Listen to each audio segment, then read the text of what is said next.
Hey guys, Frank here from Emerald Scale Exotics. Thanks for tuning in. And I know I've been gone for quite a long time. Sorry I haven't made a video in a while. It's probably been about a good month or so, maybe two, since I've made my last video. What with the holidays and everything else. Been a little busy, but I do have some footage that I've taken, so I will be putting up some other videos and little clips in the coming week. And for today, I'm going to give you guys an entire collection update along with pretty much everything that's going on here. So to start off with, I'm going to go over the rodents really fast. So up here, I know you guys knew that I got some hairless rats. Well, this is my initial male. There's my main female back there, and she's on about her, I would say that's probably litter number 4 or 5. She had a litter of 13 babies. 2 of them were killed off or passed away for some reason, and so she dealt with those 2. And then I fed off 2 more, so there is about 9 left. And then we have one of their daughters here. She's the only one that came out all like with the white fuzz and the red eyes. So because she was the only one left that way, I kept her. She's pretty cool. So yeah, she's staying in there to become a future breeder. And now, if you guys are wondering why I have the daughter in there to be bred by the father, yes, it's inbreeding. No, it's not going to cause many problems. If you guys truly research it, rodents don't start to manifest any problems with inbreeding for about 12 to 16 generations. So at least that's what I've been reading, and that's what I've found. Correct me if I'm wrong. Beg to differ, but that's what I've found. And these rats are not being raised or bred for pets, nor are they being even sold right now. These guys are pretty much only for my collection here and my partner slash cousin's collection over at his family's house. So yeah, these guys are personal breeding stock. They pretty much breed for our food, and they save us an incredible amount of money. In the past 4 months, I have literally saved, feeding them probably costs $3 to $6 a month. Buying them monthly from the pet stores to feed my snakes, my entire collection, would roughly cost me $15 to $20. So I've saved over about a good $50 to $70 just in the last 4 months alone. So yeah, these guys are a definite money saver.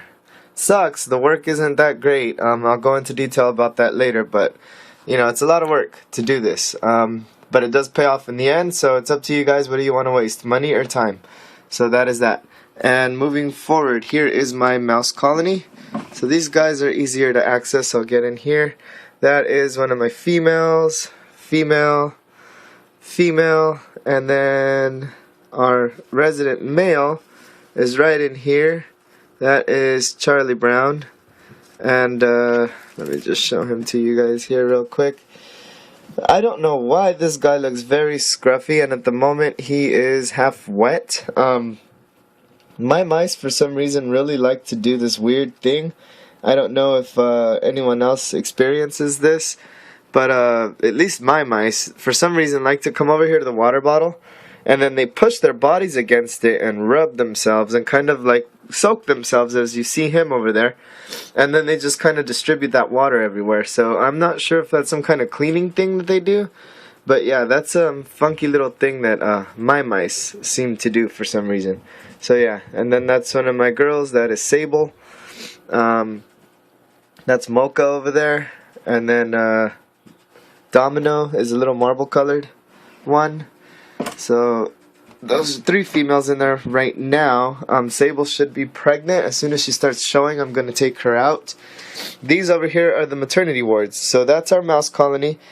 These are the 2 grow out drawers for my rats. Once her babies are older and weaned, they will go in here, boys and girls. And then up here is the mouse weaner bins. So this is boys and girls, of course.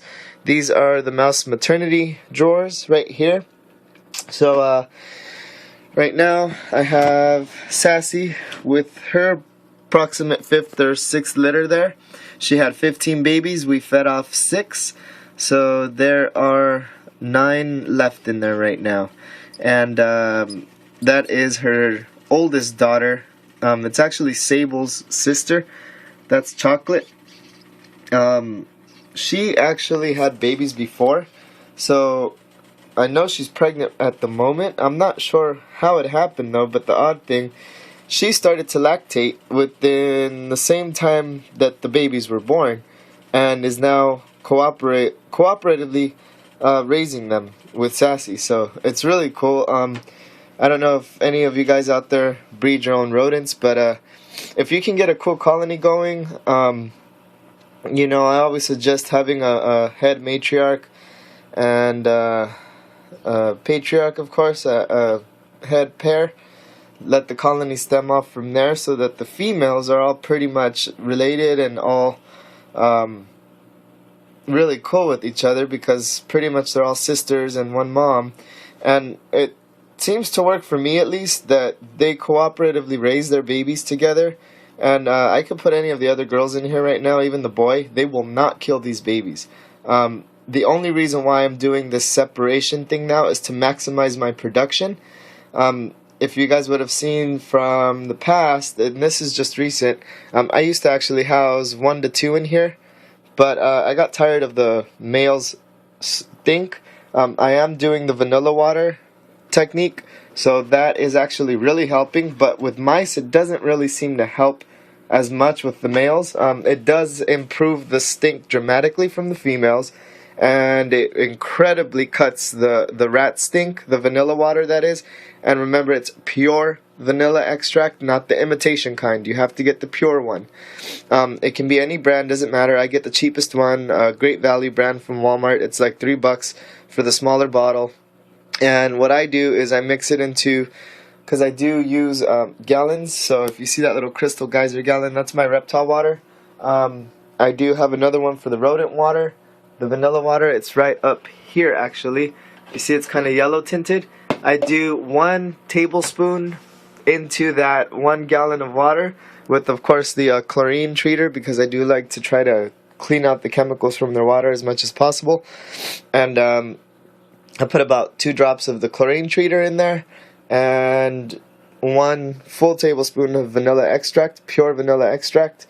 And yeah, it works incredibly. It just doesn't work that good for male mice. Works for every other rodent, but male mice, for some reason, that pee just, it only cuts it about maybe 10 to 20% if you're lucky, but honestly it's around average 10% decrease in the smell for a male mouse. Doesn't work that well, but for every other rodent it does do wonders, guys. So if you're looking to get into breeding, if you're looking into breeding your own rodents for your collection, I definitely suggest the vanilla extract. It's a few extra bucks, but it's, man, it's worth it. Moving on, these are my leopard geckos, so they've all been put into racks. This is, well, as you guys see, I don't use traditional racks. I use do-it-yourself methods.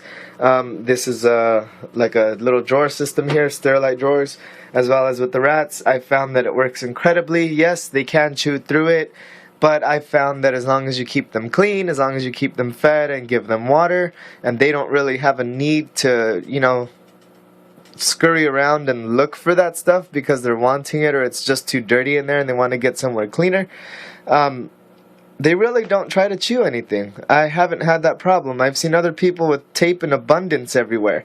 The only reason you see tape on my drawers is because I kind of I miscalculated on where to put the holes for the water bottles. So that's the only reason why it's there. And this little barrier keeps my mice from chewing through this. So, you know, I see a lot of people with that issue with these systems.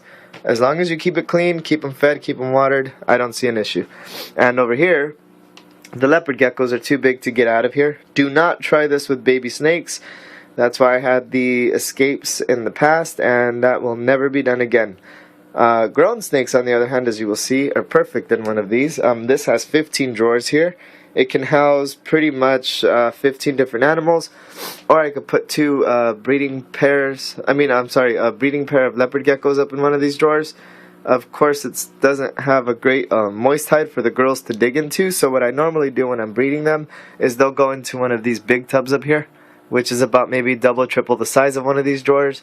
And I put a nice big lay box in there, so the girls really love to play around in there. Any of you guys that look into getting leopard geckos and possibly trying your hand at some breeding, I suggest giving them a nice good big lay box. The girls do love to dig around in there and play in the dirt and just, you know, make their nest to their liking.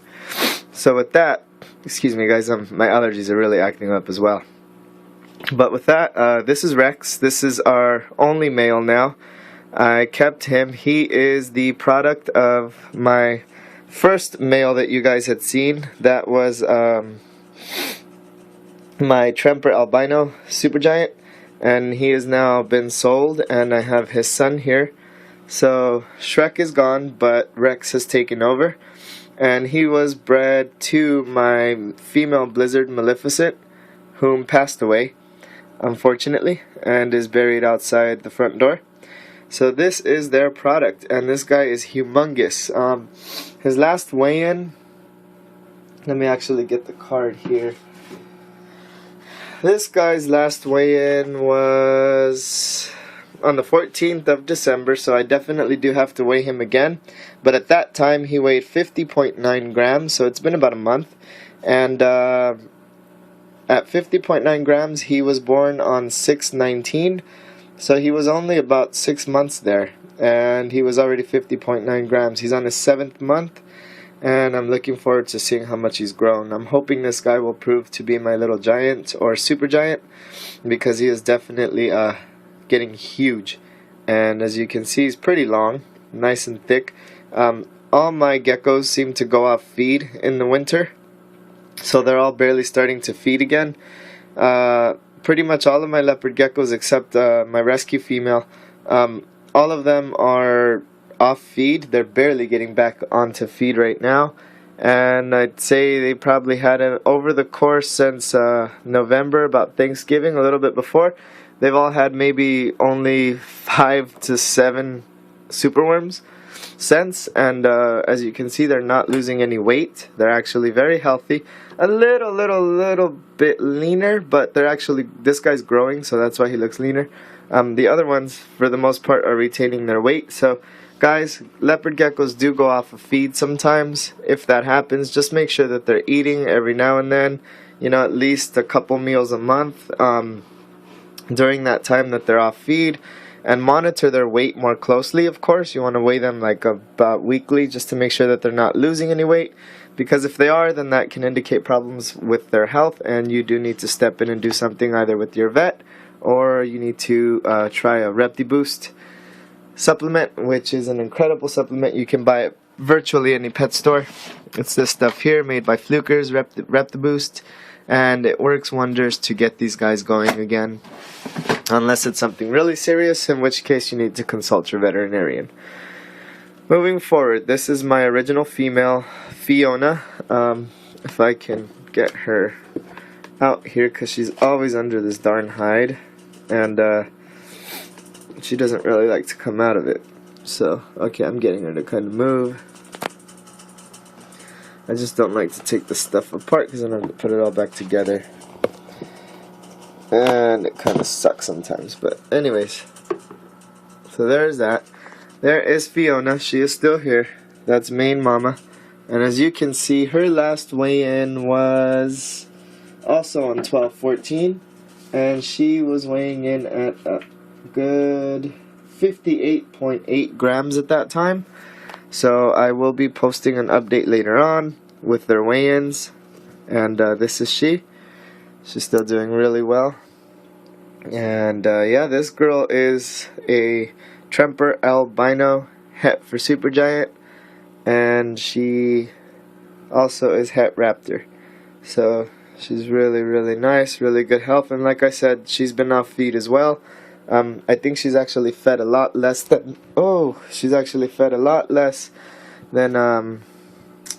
than Rex. She's probably only had a good 5 superworms in the last few months. And as you can see, she's not losing any weight, no health problems whatsoever. She's just off feed at the moment. So that is that. And yeah, guys, let me put her over here, because she's being a little squirmy. and really wanting to jump around. So she's normally not like that. She's usually a really calm little girl, and she's very calm unless I'm messing with her. But give me a sec just to put the stuff in here really quick, get her back inside, and we'll be good to go. Alright, so yeah, that's Fiona. And then moving on to our little rescue girl here. I really haven't named her yet, but she's super cool. This is my little normal female. And let me pull her out here. I think I might name her Cleo just because she's got a really cool leopard pattern. Cleo the Leo, haha. So yeah, that is her. She's humongous. She looks like a friggin' African fat tail gecko. Because she's just huge. This girl was actually starting to suffer from MBD, I believe, because she had no toenails. Her teeth were gone. She had absolutely, I think she was completely calcium deficient and starting to get the metabolic bone disease because her toes would not move. She couldn't really walk that well, and not only that, but her bite force was so bad that she couldn't even break the skin of a superworm. So that was pretty crazy. And as you can see, we have a very interested customer over here. That is Mr. Prairie King Snake. He's a little hungry, so we're gonna make sure he gets back in there. So yeah, that is he. He was looking at our little female here.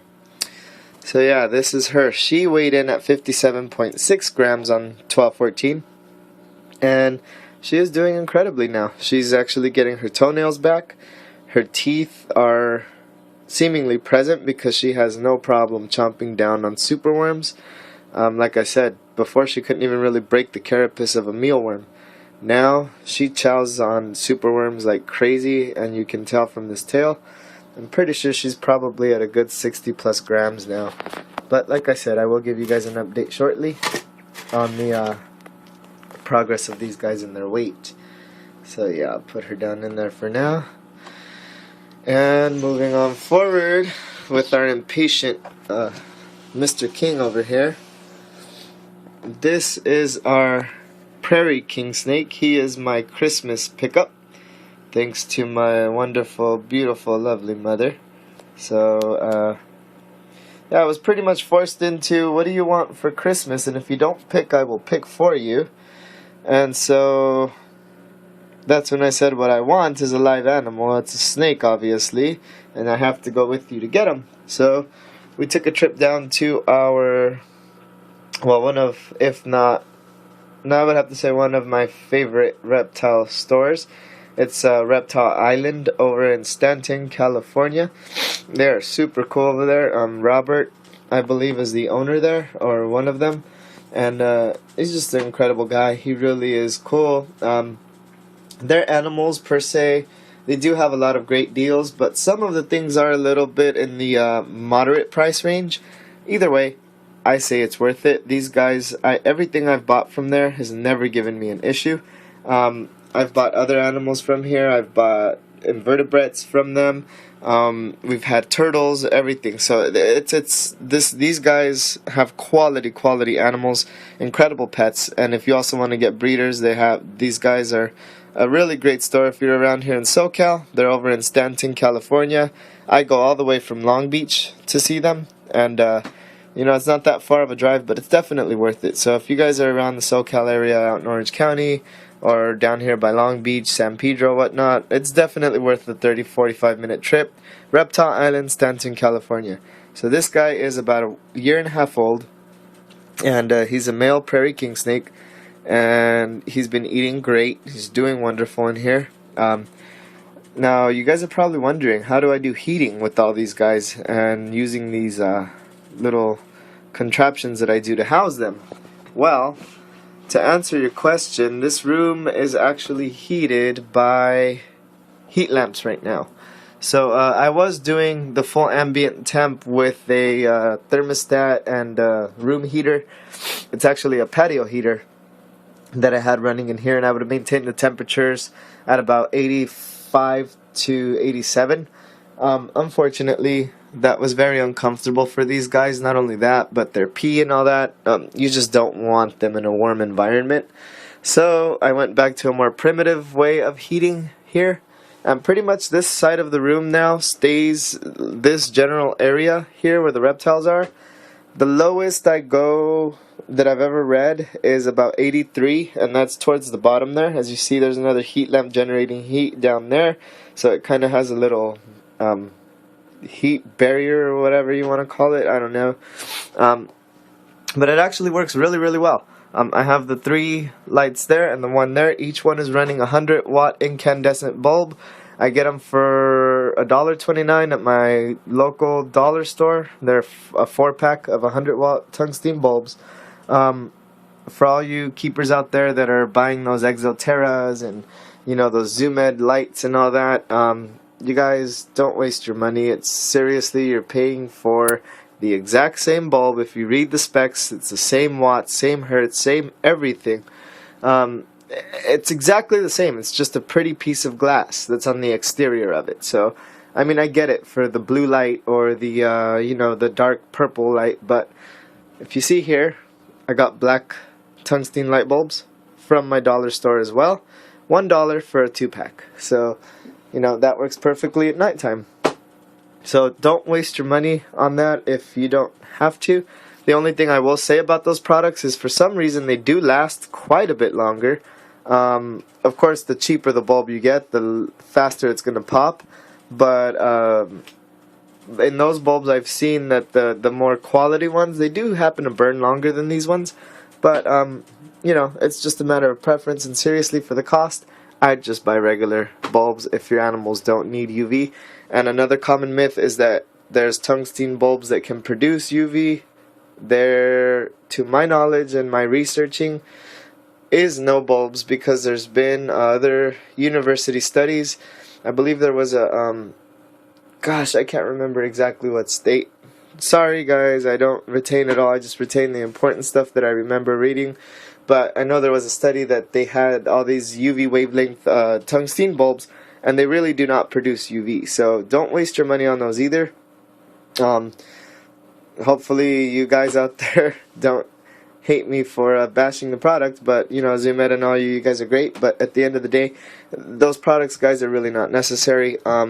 They don't really produce that. You're better off going with a fluorescent UV bulb or a the metal halide, or what are they, the halogen, whatever. Those bulbs will produce UV, but tungsten bulbs do not. So I know it's packaged that way, it's marketed that way. Unfortunately, it's been proven that it does not do what it says. So with that in mind, guys, you make up your own opinion, do your own research, and make your own decisions. Moving forward, I will give you a little quick update here. This is my Pac-Man frog. So I've actually downsized like 3 times with this guy, just because this is all that I get from my frog. As you see here, completely under the dirt. He looks like dirt. You really can't even see him or her. But that's my frog. And yeah, this vine here, as you guys can see, this is a golden pothos, and what I did was clip it. Shout out and thank you to Reptiliatus. Guys, check out his channel. It's actually thanks to him that I learned how to do this. He made a cool video about how to trim your plants and make clippings to multiply them. And I made that pothos plant there. That's the first clipping I ever made. It got chewed to death by this ugly little runt dog at this place that I used to live at. And yeah, it got chewed to death. All the plants were gone. All that was left, all the leaves, I'm sorry, all that was left was that big main stem with the one root at the end. I put it back in there, and after several months of light, persistence, and water, and frog poo, it has regrown. And as you can see there, that freaking vine has sprouted 3 new leaves, and it's doing incredibly. So I'm gonna keep that in there. And thank you once again, Reptiliatus. You guys check out his channel if you haven't already. He's got an incredible channel. Dude, I don't know where you've been at. You need to make some more videos, man. We're waiting on you. But I know he's probably busy because he's in university or whatever. So yeah, shout outs to that guy. Check out his channel. It's got incredible videos on there. And moving forward, we got the man, this is gonna be a long video. Sorry guys. Alright, so moving forward here, we got our snakes. So this is my Pueblan / Nelson's milk snake female. And all these guys pretty much just ate. I don't have her card updated, but she is, where is she? She is right over there. So that is her. She's a little hybrid. I know a lot of people don't agree with that, and they don't like mixing localities, all that kind of stuff, but you know what?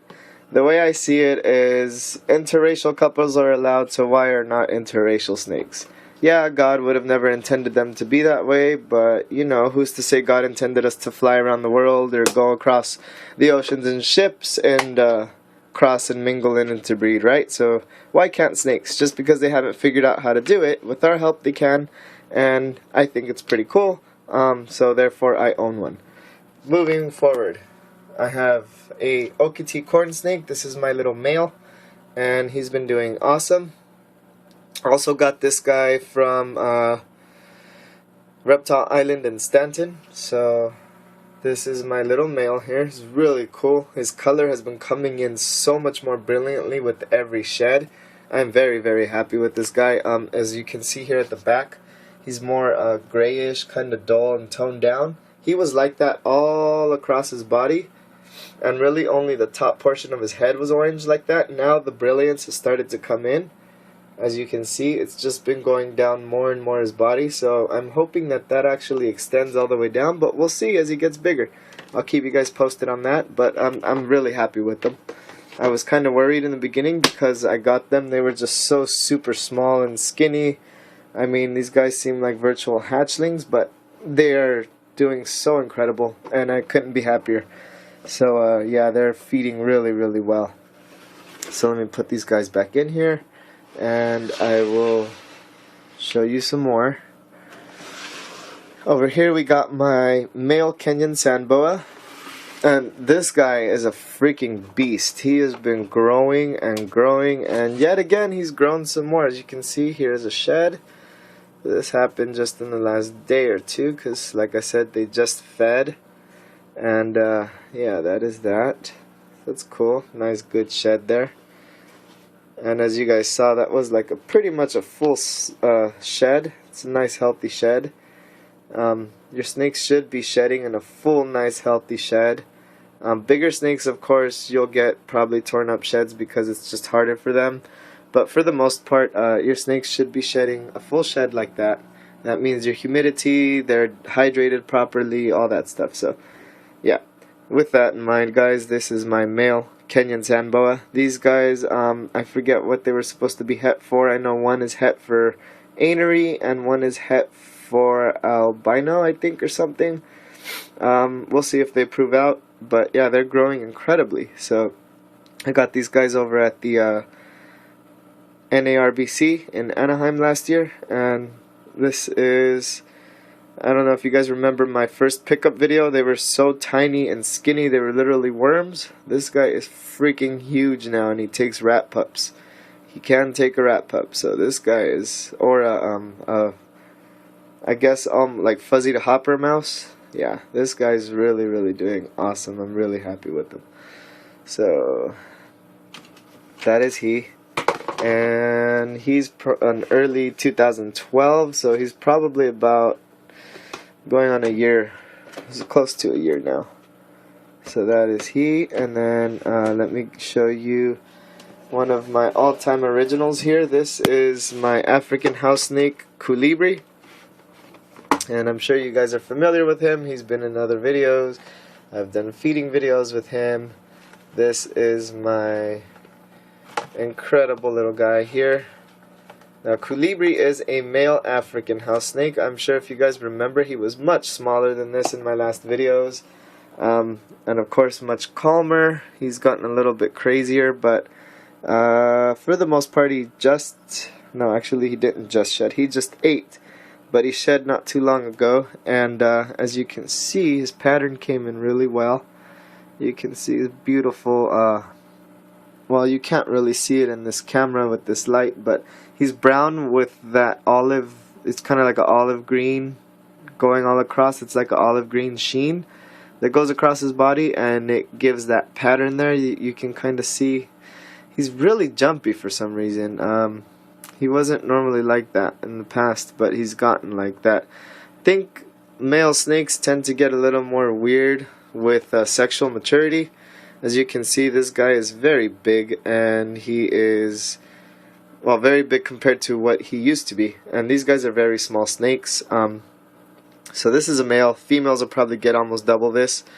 But yeah, this is a male from what I know, but I do have to get that confirmed because if he keeps growing anymore, could be a female. So either way, Colibri is a cool name for a boy or girl, I think, and I named him Colibri because he was my first colubrid when I decided to start really getting serious about breeding and all that. So yeah, this is Colibri, and he's doing incredibly. Does rat pups? No problem. So let me put him in there, and he actually just had a rat pup a couple days ago. So yeah, that guy is feeding very, very well, and he poops quite a bit. So that is them. And wow, we're into 31 minutes already on this video. But yeah, I'm trying to take you guys through everything here. So I don't blame you if you cut through a lot of this and just look at the different things I got in here. But yeah, I'm trying to go as fast as I can, guys. As comfortable for the animals as possible, because I don't like to jostle them around. Don't really like to mess with them like that. And this is our female Florida king snake. She is an anery morph. She's all black and white. She doesn't have the typical red and yellow saddles, the speckling on the sides like they do. She is just black and white, and that is the anery morph. She's actually getting very big. My male Pueblan milk snake passed away. Like I told you guys in a prior video, he had passed away unfortunately due to a thermostat malfunction when I was using some heat tape, and I don't use that anymore. But the heat tape malfunctioned. Well, the thermostat malfunctioned and the heat tape fried him, unfortunately, and I didn't get to him in time. He was dead. So she ate him, and she's actually just growing incredibly. If you guys remember from my other updates, she was much smaller, just a little hatchling, and she's getting very, very large now, and she's very strong. So yeah, this girl is growing really nice. You can really see her head is just bulking up nicely. She's just growing really well. So I'm really happy with this one. Also got her at the NARBC in Anaheim this past year.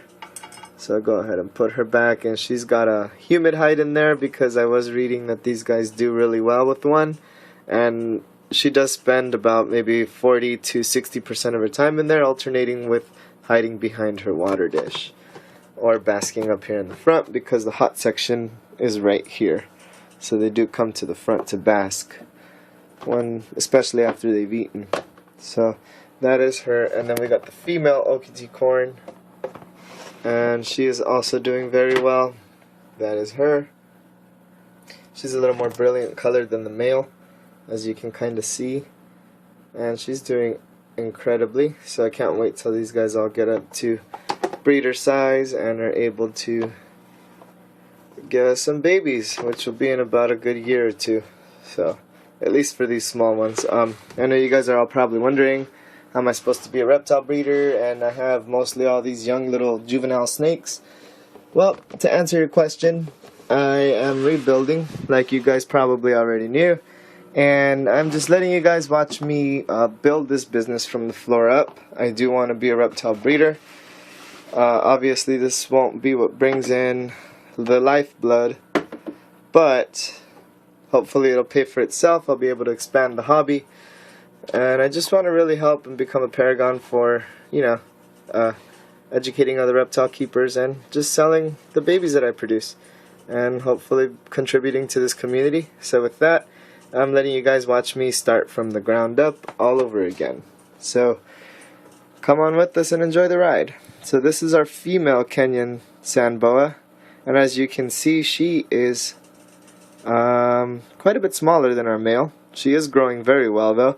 This girl actually was super small. She was like a freaking worm, and she's probably about tripled if not quadrupled in size already.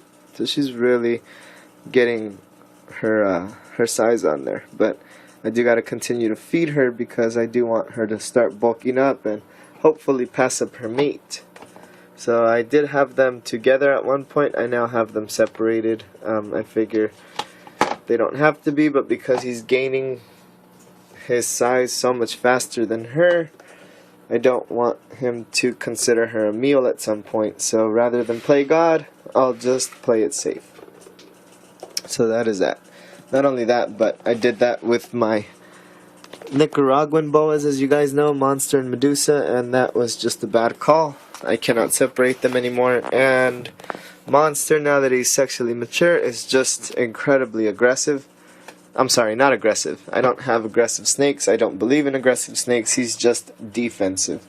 So he's very defensive of his mate. He does not like anybody going around Medusa whatsoever, and he definitely doesn't like you coming in there. So I'll just show you inside really quick. That is he. I'm not going to go in there for the simple fact that they are right now in there together, and they just shed. He shed actually last night, so that's that. And he just pooped over there, so we're going to have to do some cleaning today because that just developed last night. So, and you can tell that actually just developed, you guys. I'm not lying. I'm not a poop hoarder here. You can see how wet that is. That's actually fresh, and you see how glistening. Yeah, that's a fresh snake turd there. So, moving forward, you guys can see him in there. That's about as good as I can get in there right now. I would go further. Well, actually, I don't think they're copulating, so I'll go ahead and show you a little bit.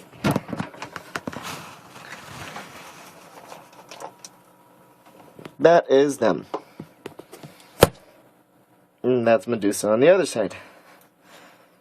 Yep, so love you guys, but I'm not willing to take a tag for you right now. So I'm putting that back on there, and I am leaving him alone. He's never tagged me yet, but if I ever gave him the opportunity, he definitely would. Now, this is another very exciting update for me. The final one that I saved. This is my new Razorback Musk Turtle. He is my baby Razorback Musk, and he just came to us for Christmas as well. He was a gift with my Prairie King. He came from Reptile Island in Stanton. Big shout out to them, man. I am so happy with this guy. He was incredibly well started. He's major good eater. I know they say that Razorback musks, like as well as all musks, like shallow waters and slow moving water. So I got this filter here. It is a Jibo AP1700 F2 filter. It's the same thing as the AP1700F. The only difference is the F is a clear canister and this one has the black plastic. Also the AP1700F, that one I believe has the ridging, the little openings there, the vents all the way on the front, so it's clear glass. I mean, it's clear plastic. You can see the yellow sponge all the way through, so it looks like a big yellow pillar, and then it's got more vents on the front, so it kind of takes in more water through the sponge. But I prefer this model better, so I got the F2, and it's rated 198 gallons per hour. So if you guys really calculate that, it's made really for a 50 or 60 gallon tank. This here is a 30 gallon standard, although at least that's what I was told, although I'm starting to begin to think this is a 20 gallon standard. This is halfway full. I only put 10 gallons of water in there and it's already halfway full. That filter and that little decoration did not displace that much water, nor did that filter. So I'm pretty sure this here is actually a 20 or 29 gallon standard. But yeah, that's just kind of funky to me because I did only fill up that water bottle there 10 times, and that's what I got. So he's in 10 gallons of water right now, and I know he's little, Everybody says, I know a lot of people have that, oh, my turtle doesn't even want to swim, he doesn't, if I don't put the water low enough to where he can reach his head out while he's standing there and walking on the bottom, he won't breathe. And honestly, guys, I think your turtles will exercise themselves appropriately if you give them the ability, the opportunity, and the stimulation to exercise themselves. They will definitely do it. And I don't see why, if you're feeding them properly, giving them the proper nutrition, that they wouldn't actually just be getting stronger. Their babies are absorbing everything you give them, so if you're giving them a good nutritious diet, there's no reason why their muscles shouldn't be getting better, and in turn why they shouldn't be getting bigger, and the exercise making them stronger. My little turtle actually is crazy. He throws himself into that freaking jet stream there, and he can swim against that current. Believe it or not, he can stand right in the middle of this and swim toward it, and then he'll just let himself go, float up. He'll fly over into like a little cartwheel, go straight to the back, and then go this way. So the water doesn't really trap him. He hasn't had a problem. He's been in there for about 3-4 days now, and he's really learned the ropes really well. He knows his log here for coming and resting. He actually sleeps there on that little slanted side, or he'll go all the way up onto the top there, and he'll just sleep on top of it. And he really likes it. Or he goes over here and he sleeps on this portion and just crawls up to get air. This is like his little rest area. It's also his feeding area. And if you guys want to see, actually I'll give you another video right now, a small clip of feeding him, so that you guys can get that, because this video is super long already. But I just wanted to give you guys a full, complete update on everything that I have going on here.